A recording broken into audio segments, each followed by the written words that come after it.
Good morning! Have you eaten your breakfast? I'm sure you eat bread with milk or coffee. Most of us have experienced the pleasant sensation of walking in a bakery and smelling the sweet aroma of fresh baked goods right out of the oven.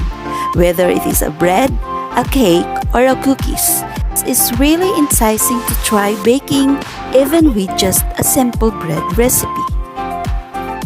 Baking is one of the most popular and best-sold baked products, not only in our country, but in other countries as well. Learning how to bake is already a great skill to boast in.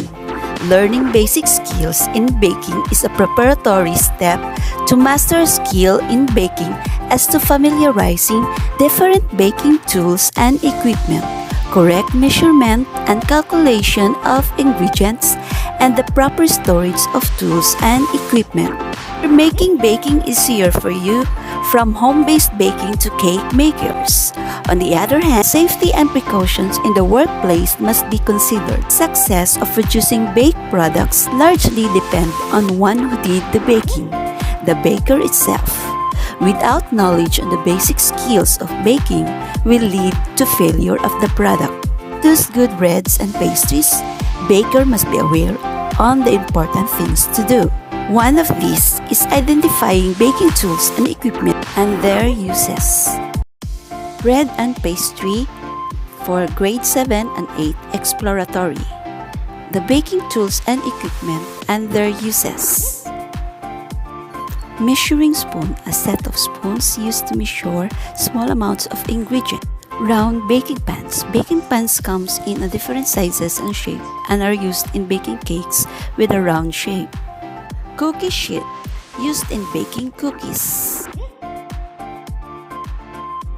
Cupcake muffin pan, an aluminum pan and rectangular in shape, used in baking cupcakes or muffins. Dough cutter, a tool with a sharp edge used to cut dough. Rolling pin, long cylinder of wood used to roll over the dough. Strainer, needed for sifting dry ingredients to make it more smooth and finer.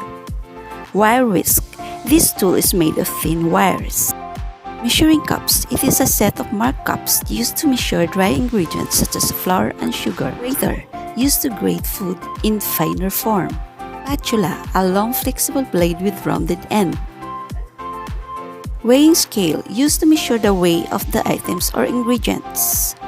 Loaf pan, used for making loaf bread or sliced bread. Bowls suitable for making cakes, pies, cookies, and other baked goods. Pie pan, this comes in different sizes, mostly it is made of aluminum.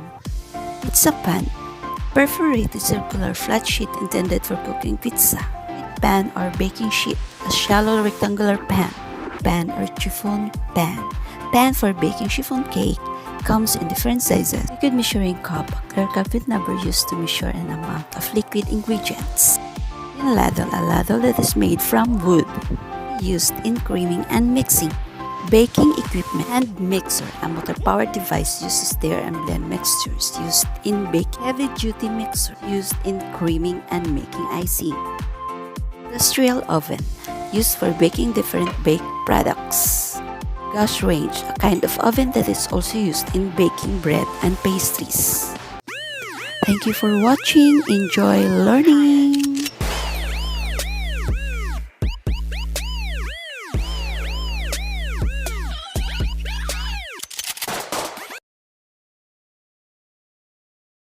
Thank you for watching. Enjoy learning.